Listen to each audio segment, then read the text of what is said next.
Buongiorno Orietta, ci Buongiorno. rivediamo anche oggi. Sì. Cosa ci dici dove siamo oggi? Ma guarda, Dove non sei? po- Dove sei? siamo a Limone sul Garda, ma sì, siamo a Limone sul Garda. No, non posso parlare forte, tutti mi sentono, mi Bellissima vergogno. località, Sì, Limone sul Garda, ma fai una campeggio, campeggio panoramica bellissimo, campeggio sul lago, Siamo con, proprio vicini al lago, con proprio in riva. spiaggetta privata, molto bello. Sì, ma fai Bene. vedere che meraviglia di camperino abbiamo? Sì, adesso ci fai vedere la tua casa, va Sì, bene?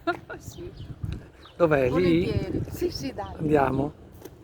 Ecco la casa di Orietta, Non questa è bianca non è con vero, il non bussolotto, è vero, quella rossa, no, no, no, e questo rosso la casa di Orietta. no, neanche, Vicino, neanche? neanche.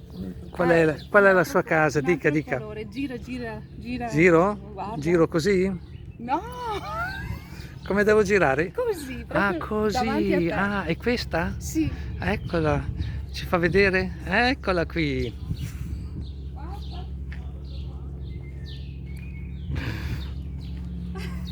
abbiamo preparato già il tavolino. Bene, bene, Mangiare, bene. adesso tra poco prepariamo anche qualcosa da mangiare. Cosa dici? Prepariamo Prepariamo da mangiare? cosa? Non lo so, vediamo un po'. Allora, hai messo i cunei, insomma, che Sì. brava, hai messo i cunei.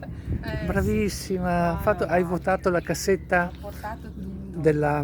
hai votato Sì, la cassetta? ho votato La cassetta della igienica. igienica? Sì. Sì, igienica, poi vabbè, cassetta igienica.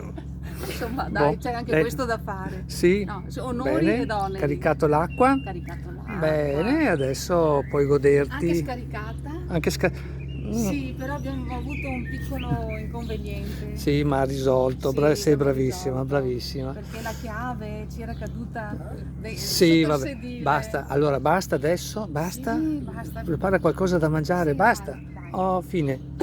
Ecco. Bene, saluta tutti quanti. Attenta che dopo ti interrogo perché In mi devi cosa? raccontare, siccome siamo a Limone, dopo pranzo devi raccontare la barzelletta Di cosa? del limone. Quella del limone, Te la me ricordi? la ricordo. Sì, sì. Perfettamente. Te l'hai studiato? Sì. Va bene. Bene. Vedremo cosa dirò. A dopo. Dopo, ciao.